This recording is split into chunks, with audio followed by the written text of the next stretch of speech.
하나님의 은혜와 평강이 가득하기를 소망합니다. 사랑합니다. 축복합니다. 오늘 본문 바로 앞에서 2주 동안 그 혈루증 앓던 여인, 그리고 회당장 야이로의 딸, 12년 동안 또 이렇게 12살 된 그 야이로의 딸에 대해서 함께 나누었습니다. 이 두 사건에 공통점이 있습니다. 그게 뭐였죠? 믿음입니다.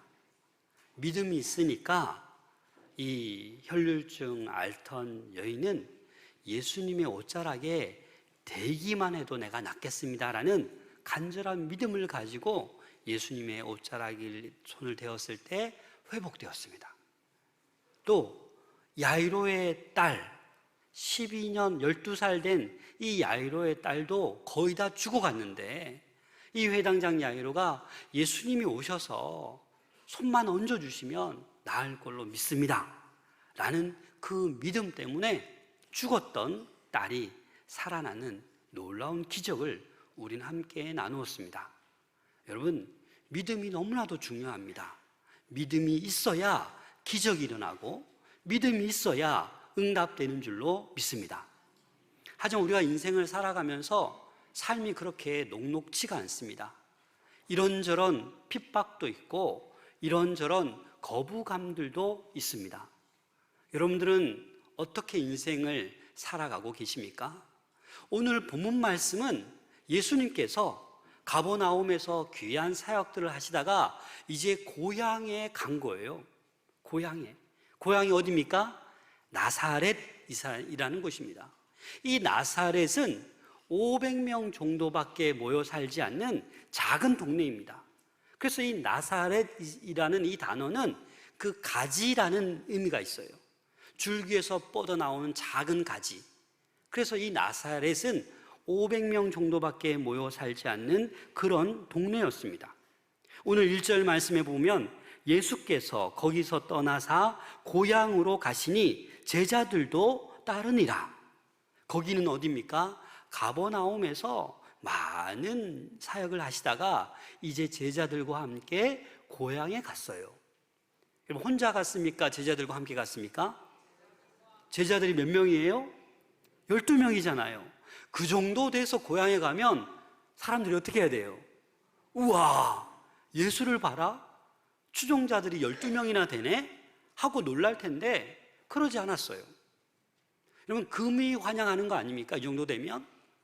그런데 이 고향 사람들, 친척들, 가족들은 예수를 보고 그냥 단순하게 가족이구나, 우리 여기 동네에서 자랐던 그 예수구나 라고 생각했던 것입니다. 여러분, 2절 말씀 함께 읽겠습니다. 시작. 안식일이 되어 회당에서 가르치시니 많은 사람이 듣고 놀라 이르되 이 사람이 어디서 이런 것을 얻었느냐? 이 사람이 받은 지혜와 그 손으로 이루어지는 이런 권능이 어찌 됨이냐? 지금 예수님은 고향에 오자마자 어디로 가셨어요? 회당으로 가셨어요. 회당에 가서 또 늘 하던 대로 가르치셨어요. 그런데 나사렛에 있는 그 친척들, 가족들, 고향 사람들이 예수님의 가르침을 보고 어떻게 했다고요? 놀랐어요, 여러분. 여러분, 왜 놀랍니까? 너무나도 잘 가르쳐서 놀란 거예요. 여러분, 강남에 가면 일타 강사가 있다고 합니다. 연봉이 얼마 받는 줄 아십니까? 1억? 2억? 제가 한번 검색해 보니까 100억이 넘어요. 그럼 세상에 그 과목에서 최고가 일타 강사라고 하는데 연봉이 100억이 넘는데요. 뭔가 뛰어나겠지, 그죠? 그러니까 그 강사에게 한번 수업을 받으면 실력이 막 늘겠죠. 여러분, 예수님의 가르침이 보통 가르침이 아니라고요. 그래서 예수님이 가르치니까 그 고향 사람들이 다 놀라는 거예요. 아니, 저런 가르침이 어디에서 나오는 거냐? 그리고 예수님을 보니까 그 지혜와 그 권능이 너무나도 놀라운 거예요. 그래서 이 고향 사람들이 다 놀라는 거예요. 또 왜 놀랐습니까? 예수님을 너무나도 잘 알기 때문에. 처음부터 그 마을에서, 그 나사렛에서 함께 커오고 자라는 거 다 봤는데 저 예수가 저렇게 되어 있다니, 그래서 그들은 놀랐던 것입니다. 그런데 그들은 예수님을 무시했습니다. 너무나도 잘 알았기 때문에 예수님을 배척했습니다. 3절 말씀 함께 읽겠습니다. 시작. 이 사람이 마리아의 아들 목수가 아니냐? 야고보와 요셉과 유다와 시몬의 형제가 아니냐? 그 누이들이 우리와 함께 여기 있지 아니하냐고 예수를 배척한지라. 이 나사렛 고향 사람들은 선입견이 있는 거예요. 그 어머니 마리아 아니야? 그 형제 야고보, 요셉, 유다, 시몬 아니야? 그 누이들 우리가 너무나도 잘 알고 있는데 그 예수 아니야? 너무나도 잘 알았기 때문에 오히려 이들은 그 선입관 때문에 예수님을 그냥 그렇게, 이 능력이 하나님으로부터 온 게 아니라 어찌 보면 귀신에게서 온 것이다, 이렇게 생각했던 것 같습니다. 그래서 그 고향 사람들, 가족들까지도 그 편견과 선입관 때문에 예수님을 거부한 거예요. 예수님을 배척한 거예요. 그래서 나사렛에서는 선지자가 날 수 없다, 그렇게 얘기하는 거예요. 결코 예수님은 선지자가 될 수 없다라는 거예요. 가르침을 받고 그 권능과 능력을 보면서도 인정할 수 없는 거예요. 왜요? 선입견을 가지고 있기 때문입니다. 그래서 그들을 향해서 예수님이 뭐라고 말씀하십니까? 4절 말씀 함께 읽겠습니다. 시작. 예수께서 그들에게 이르시되 선지자가 자기 고향과 자기 친척과 자기 집 외에서는 존경을 받지 못함이 없느니라. 여러분, 이게 무슨 말입니까? 예수님은 이 나사렛 고향의 어떤 고향 사람들, 친척, 가족 외에는 다 어떻게 한다는 거예요? 환영받는다라는 거예요. 이곳에서만 내가 환영받지 못하고 존경받지 못한다라고 말씀하고 있는 거예요. 가족들로부터 이미 예수님은 오해를 당한 적이 있으십니다. 마가복음 3장 21절에 보면 예수의 친족들이 듣고 그를 붙들러 나오니 이는 그가 미쳤다 하밀더라. 예수님을 보고 가족들이 뭐라고 불러요? 얘가 미쳤구나, 우리 아들이 미쳤구나, 그렇게 본 거예요. 벌써 예수님에 대해서 가족들조차도 오해하고 있는 것입니다. 선지자로 인정받은 사람도 사역하기 어려운 곳이 어디예요? 고향이에요. 예수님도 다른 곳에서는 많은 능력을 행하며 다 이렇게 기적을 베풀었는데 고향에서는 그렇게 하지 못했다고 합니다. 왜요? 그들이 믿음이 없기 때문에. 예수님을 하나님의 아들로, 구원자로 보지 못했기 때문입니다. 왜? 너무나도 잘 알았기 때문입니다. 5절 말씀 함께 읽겠습니다. 시작. 거기서는 아무 권능도 행할 수 없어 다만 소수의 병자에게 안수하여 고치실 뿐이었고, 믿지 않으니까 뭐 큰 능력이 나타날 수 없는 거예요. 그래서 예수님께서는 소수의 병자에게만 안수하고 고치실 뿐이었다라고 말씀하고 있는 것입니다. 왜요? 그들에게 믿음이 없었기 때문입니다. 예수님은 믿음으로 구원 얻는다는 그 진리를 분명히 가르쳐 주시기를 원했습니다. 그래서 여러분, 믿음이 없으면 기적이 일어날 수 없습니다. 오늘 저는 이 본문을 준비하면서 예수님도 고향에서 배척당하셨는데 여러분들 위로가 되지 않습니까? 참 격려가 되지 않습니까? 제가 설교를 준비하면서 설교 가운데 제 얘기를 잘 안 하는데 오늘은 좀 하려고 합니다. 밤새 해야 될 이야기를 요약해서 하고자 합니다. 어떤 이야기냐면, 저도 고향에서 떠났다가 첫 사역을 21살 때 담임 목사님이 군대 가기 전에 1년 동안 섬기라고, 그런데 주변에 들어보니까 선배들 다 모교에서 사역하면 절대 안 돼. 너무 힘들어 그러는 거예요. 그런데 목사님이 하라고 하니까 뭘 잘해요? 순종을 잘하니까 네 알겠습니다 하고 하루아침에 뭐가 된 거예요? 청년 유창근에서 교육전사가 된 거예요. 참 어색하죠. 그런데 놀라운 것은 우리 장로님들이 저를 보면 우리 유창근 전사님하고 인사를 제가 느끼기에 거의 90도로 인사하는 거예요. 제가 얼마나 당황스럽겠습니까? 그 초중고 자라면서 저를 가르쳤던 분들인데 또 형 누님들이 창근아 하다가 갑자기 전사님 이렇게 바뀌면서 그 1년 동안을 저는 마음껏 행복하게 사역하고 군대를 갔습니다. 그런 경험이 있어요. 고향에 대한, 모교회에 대한 그런 추억이 있어요. 저 모교회는 우리 마산 동부교회와 거의 비슷합니다. 인원도 거의 비슷하고. 네. 그런데 제가 이제 목회를 쭉 하다가 이제 담임 목사를 이제 나가야 되잖아요. 오랜 세월 동안 이제 부목사 생활도 하면서 이렇게 담임 목회를 준비하는데 이제 기도로 준비했습니다. 정말 기도로 준비했습니다. 내가 어떤 목회를 해야 될까? 어떤 교회를 가야 될까? 어떤 크기의 교회를 가야 될까? 정말 고민이 많았습니다.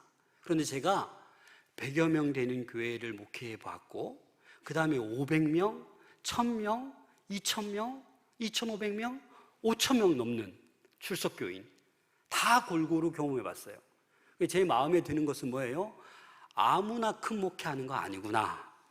그래서 저는 그냥 하나님께 하나님 저는 그냥 소소하게 정말 이 100여 명 목회할 때 참 행복했는데 많아도 한 200명 정도 그런 교회에 청빙 받으면 좋겠습니다 라는 그런 마음을 가지고 있었어요.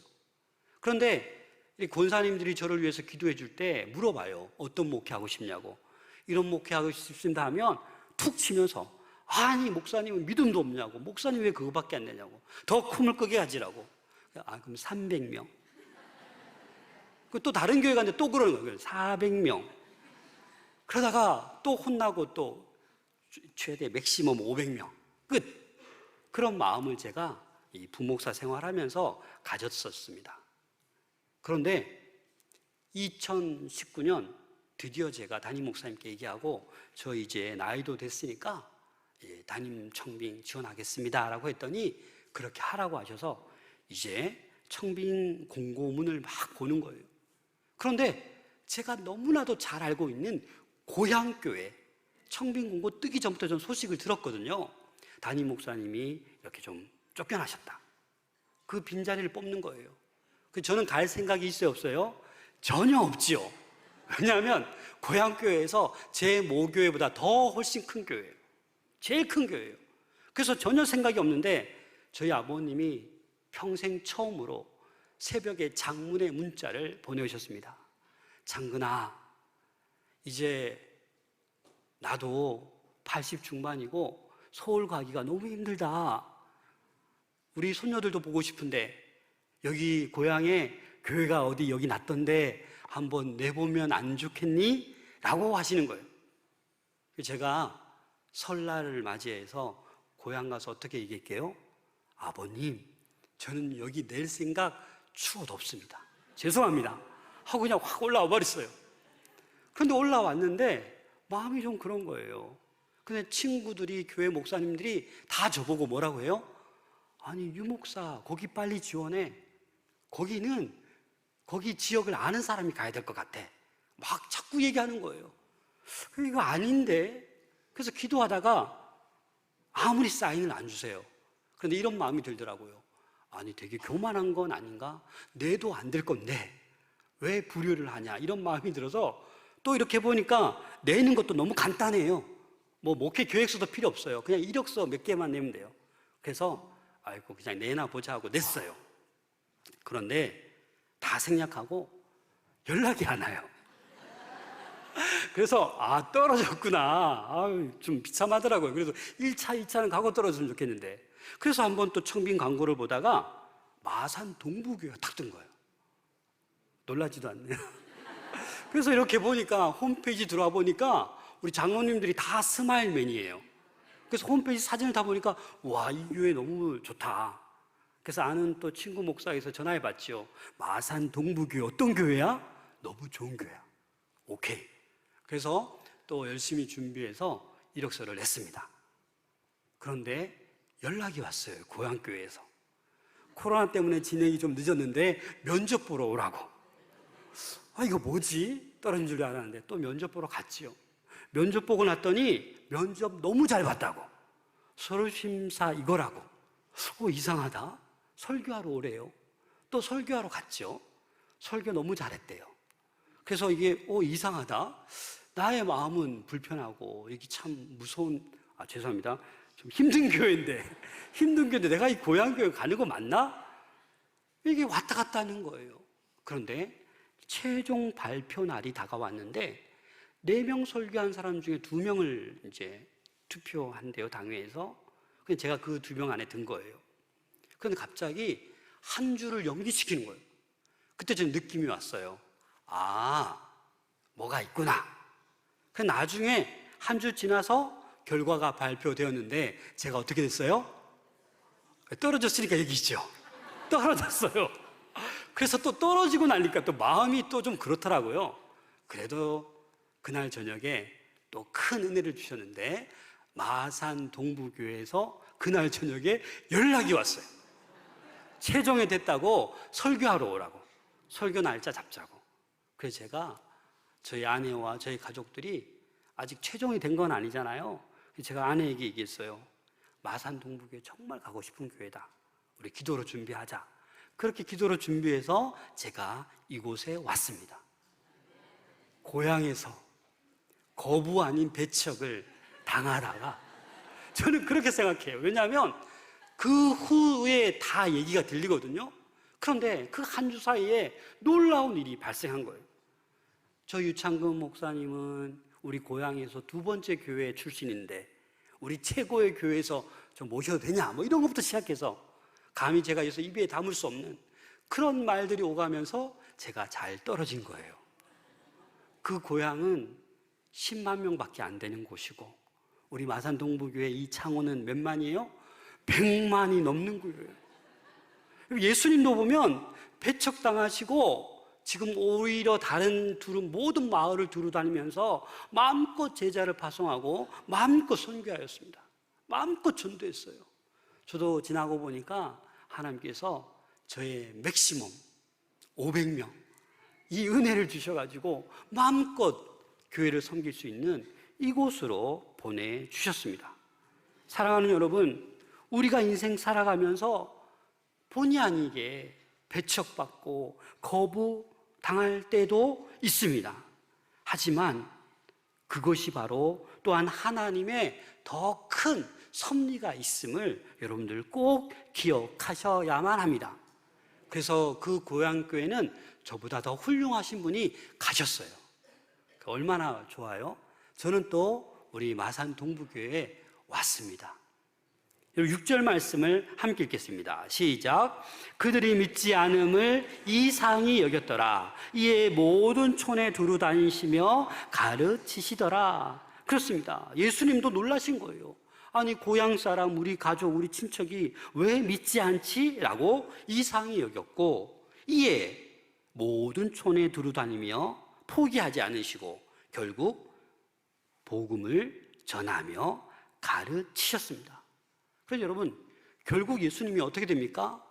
결국 모든 유대인들에게 배척을 당하시고 어떻게 돼요? 십자가를 지셨습니다. 그 죄 많은 그 핍박하고 십자가에 못 박아라 외치는 그 모든 백성들을 위하여 예수님은 홀로 십자가를 지셨습니다.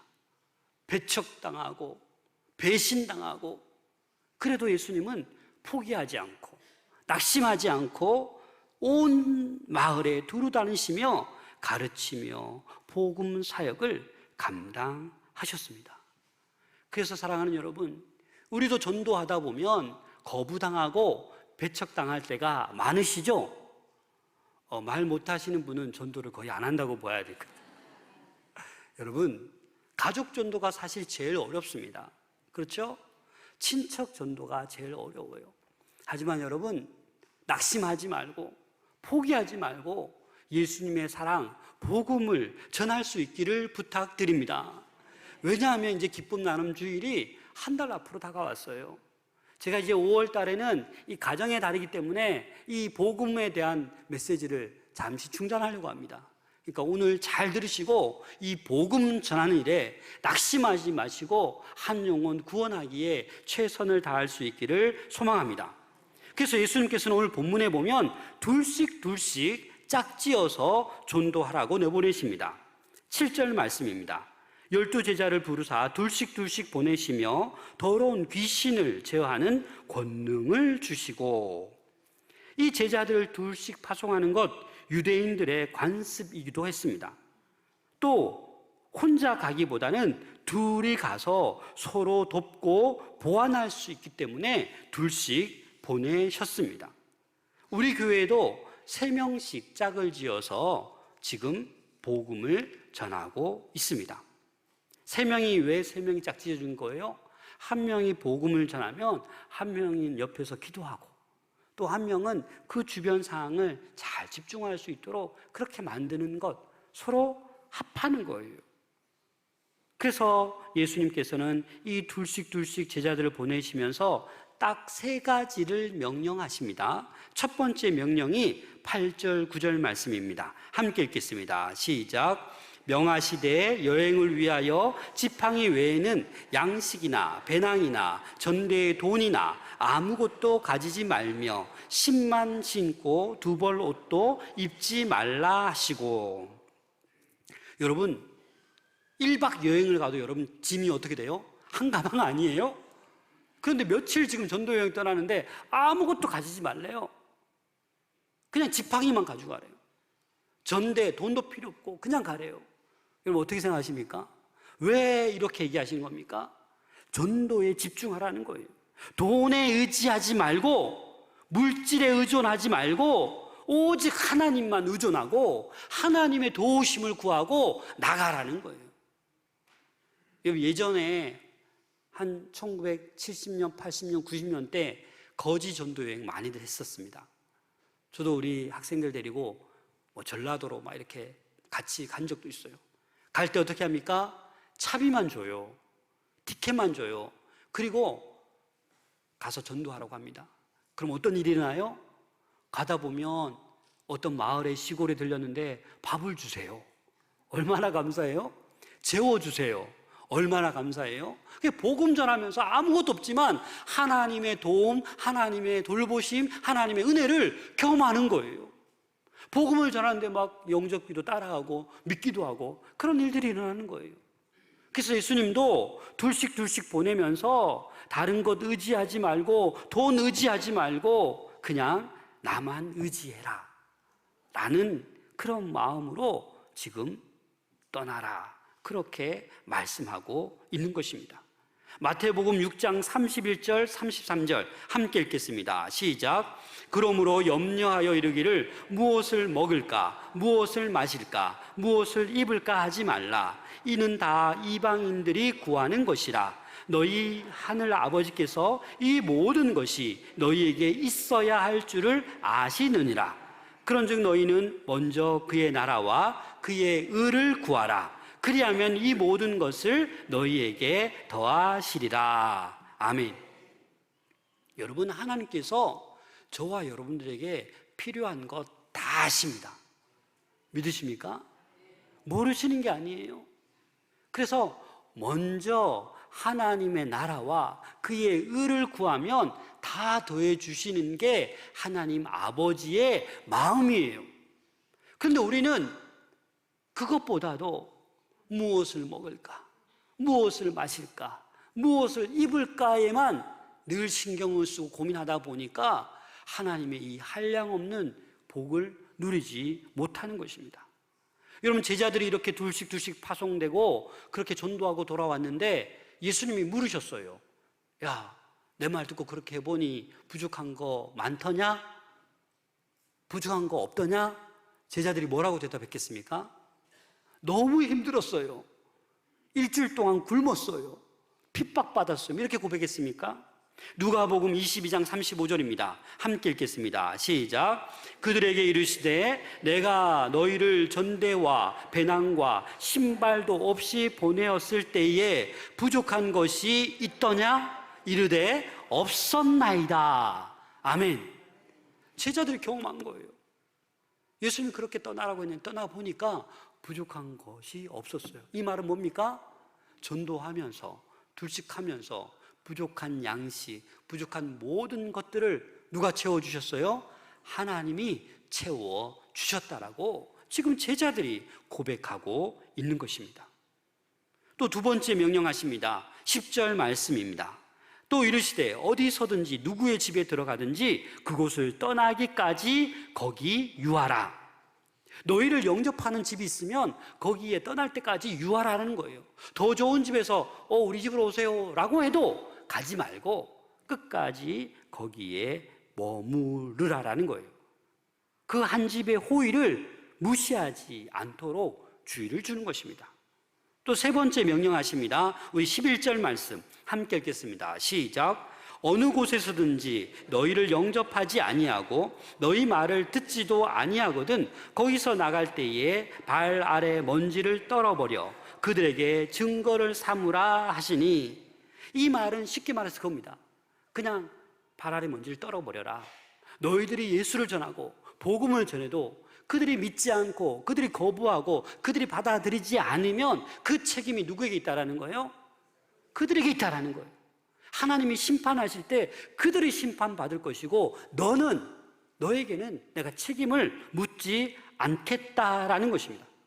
너희 제자들은 아무 잘못이 없다라는 거예요. 복음을 듣지 않는 그 사람들에게 책임이 있다라는 것입니다.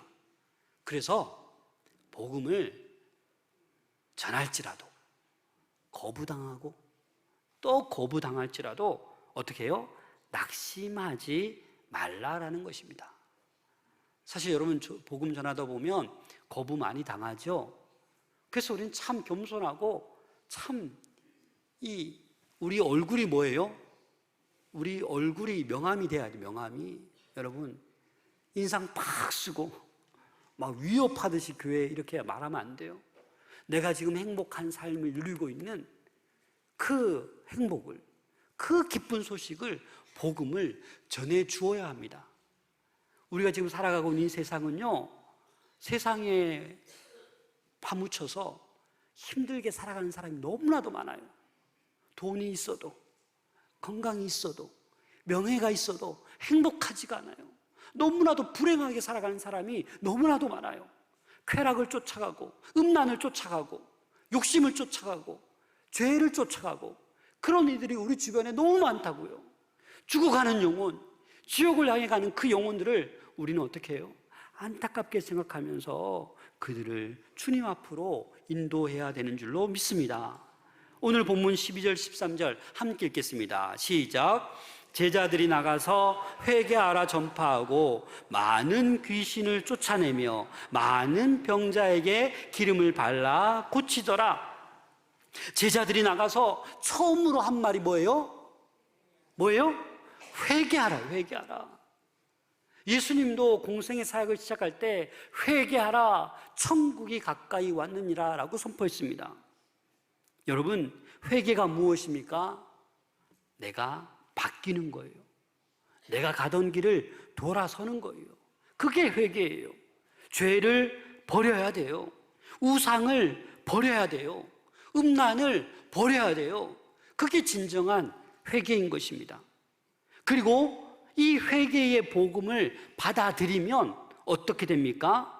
예수님을 믿으면 귀신이 쫓겨나가고 병이 회복되는 거예요. 육신의 병, 마음의 병, 내 안에 있는 그 악한 어둠의 영이 다 떠나가게 될 줄로 믿습니다. 근데 이게 순서예요. 믿음이 먼저예요. 그런데 간혹 가다가 이 귀신을 쫓아내는 게 우선인 사람이 있어요. 병 고침 받는 게 우선인 사람이 있어요. 그러다 보니까 저기 어떤 교회 가면 귀신 쫓아내는 교회 있잖아요. 어떻게 됐어요? 이단이 되었죠. 그러니까 우리 순서가 바뀌면 안 돼요. 뭐 이 병고침이 우선이고 또 귀신 쫓아내는 게 우선이 되어서는 안 돼요. 내가 복음을 받아들이면 자동적으로 회개할 수밖에 없어요. 여러분, 우리 마산 동부교회에 기적이 일어나고 있습니까? 없습니까? 일어나고 있잖아요. 오늘 일부 예배 드리고 가셨는데 예수를 받아들이니까 놀라운 삶의 변화가 다 끊어버리고 그냥 오로지 예배와 성경 필사, 성경 통독하고 자동적으로 변하게 되어 있어요. 여러분, 성령이 우리 가운데 임하시면 우리는 다 변하게 될 줄로 믿습니다. 늘 울상이고 늘 찌푸린 인상이 늘 밝은 얼굴이 될 줄로 믿습니다. 성령이 임하시면, 성령이 우리 가운데 계시면 그렇게 변하는 거예요. 부드러운 사람으로 변하고 따뜻한 사람으로 변하고 사랑이 많은 사람으로 변하게 될 줄로 믿습니다. 그래서 우리는 세상에서 상처받고 방황하는 그 영혼들을 치유하고 회복하는 일에 최선을 다해야 합니다. 아니, 시간을 들여서라도, 물질을 들여서라도 그들 영혼 구원을 위해서 우리는 함께 협력하셔야만 합니다. 여러분 주변에 그런 영혼이 있다라면 여러분들 기도하십시오. 아낌없이 시간을 주시고 또 우리 교회에서 전하는 작은 선물도 전하시고 여러분들 스스로도 귀한 선물을 전하시면서 그 영혼이 주님께 돌아올 때까지 여러분들 간절히 기도하는 우리 모든 성도들 될 수 있기를 소망합니다. 다니엘 12장 3절 함께 읽겠습니다. 시작. 지혜 있는 자는 궁창의 빛과 같이 빛날 것이요 많은 사람을 옳은 대로 돌아오게 한 자는 별과 같이 영원토록 빛나리라. 아멘. 한 영혼 주님께로 옳은 대로 돌아오게 한 자는 어떻게 된다고요? 별과 같이 영원토록 빛나게 될 줄로 믿습니다. 여러분, 사명 감당하다가 복음 전하다가 배척당하는 거, 거부당하는 거 두려워하지 마십시오. 오로지 기뻐하십시오. 저도 우리 마산에 온 지 4년째입니다. 4년 동안 복음 전하고 있는데 기미가 없어요. 그러나 늘 갑니다. 오늘 또 감사하게 어떤 분이 오셨어요. 얼마나 감사한지 몰라요.